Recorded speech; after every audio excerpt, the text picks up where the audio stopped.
Why your blood pressure won't go down even with your medication. The medication that you're taking now might actively be depleting the very thing that is supposed to be lowering your blood pressure. So number one, you're taking medication that's depleting something that should be lowering your blood pressure. But now that it's not there, it can't do that. Thiazide diuretics are the number one prescribed blood pressure drug in America, taken by over 40 million people. So here's how they work. They flush out excess sodium through the kidneys, lowering the volume of fluid, bringing the pressure down. What they don't tell you is it also flushes out magnesium.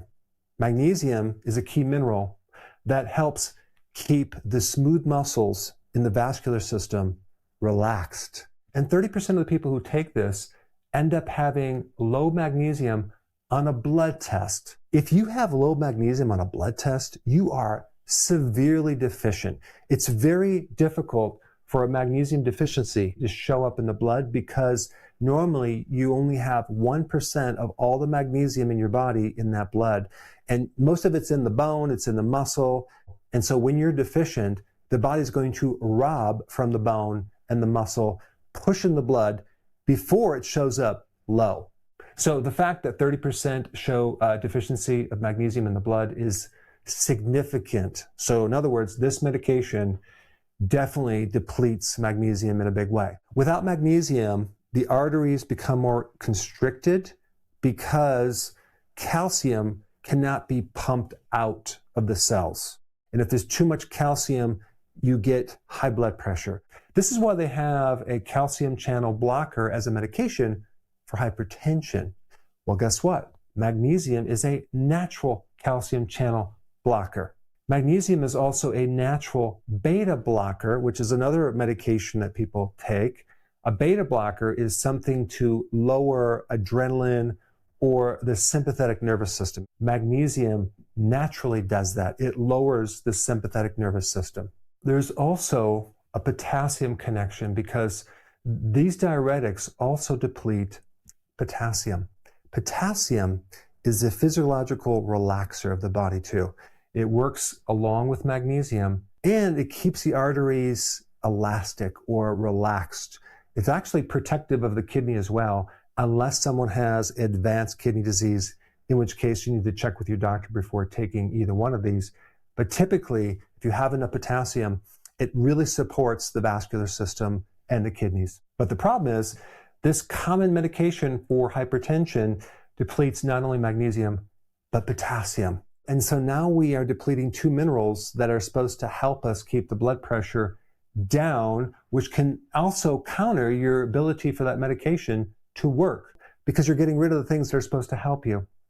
What's unique about potassium is you need a lot of it per day, 4,700 milligrams. Rarely does anyone even get half of that. There's some significant credible research, I'll put it down below in the description, that shows that early humans got a lot more than 4,700 milligrams per day. They got between 8,000 to 15,000 milligrams per day. So if we compare this, early humans, with modern day, we're getting just a fraction of the potassium that we really need. So it could be the bigger reason why people have blood pressure problems in the first place is a combination of low potassium because they're just not getting it, and magnesium. One really important thing you need to know is potassium cannot work without magnesium as the cofactor. So there are people that have hypertension and they take a bunch of potassium and they see no results. Well, it could be because they don't have enough magnesium. A vitamin D deficiency can also cause hypertension, and people that get enough vitamin D a lot of times can help lower their blood pressure. And the reason I'm even bringing this up is because vitamin D is dependent on the magnesium. So here's a person who's taking a bunch of potassium, or let's say vitamin D, and they're low in magnesium, they're not going to see results. And also with magnesium, doctors will tell patients, if they're on this drug, to go take potassium or get a prescription for potassium. If you take a look at how much you're getting per tablet or capsule, it only comes in like a 99 milligram tablet, okay? Now think about this.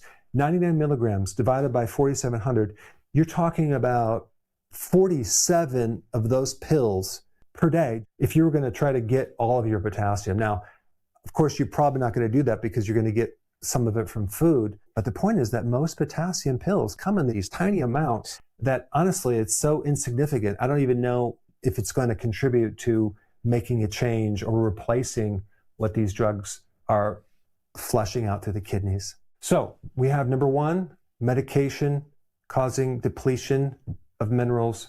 Number two, insulin resistance. When you consume refined sugar and refined carbohydrates, what happens is you will increase a hormone called insulin. And that insulin is then taking that glucose and putting it into the cell.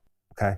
But if you take a lot of the sugar and starch, what's going to happen is your body's going to say, wait a second, this is too toxic. We have to shut down and resist this glucose. This means that you're not going to get as much glucose in the cell anymore. Well, we have this resistance, but we have a lot of insulin in the background doing the work to keep your blood glucose normal.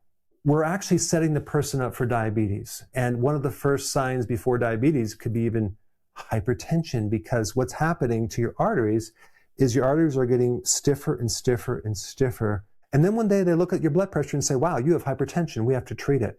But they don't look earlier. They rarely test your insulin. There's some hardcore data, credible medical research, I'm going to put the links down below, that going on a low-carb diet can reduce your blood pressure by 10 points. Now, sometimes in the research, you'll see that diet or lifestyle factors have a modest effect on chronic disease.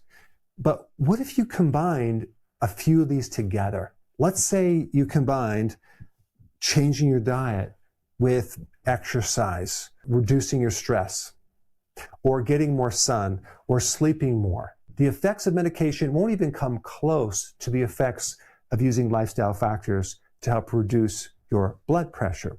If your environment is off, everything else struggles. It's like a fish tank. Pollute the water and the fish get sick. You could feed them the best food, you can treat every single symptom, but if the water stays toxic, nothing recovers. The body runs on 10 signals like insulin, cortisol, inflammation, sleep quality, gut function. Every one of them affects how you feel. But there is always one signal that is more broken than the rest. And until you fix that one, everything else stays stuck. I built a free 2-minute quiz that finds it for you. It tells you which one of the main signals is holding your body back right now. Click the link in the description, take the quiz, and stop guessing. Now, a lot of the strategies for blood pressure are operating off the assumption a lot of your blood pressure is coming from too much sodium. Well, that might be true, but a lot of the research now is showing it's not quite the case, because when you lower sodium, you also create other problems like increasing the sympathetic nervous system, increasing cortisol. They have problems sleeping. Then their blood pressure goes up just because they have insomnia. But the sodium is balanced out with potassium. If you want to regulate sodium effectively, why not increase your potassium so you have 2-to-1 as far as a ratio?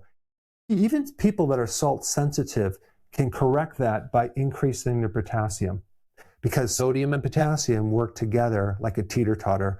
And the way to really handle sodium is just to take more potassium.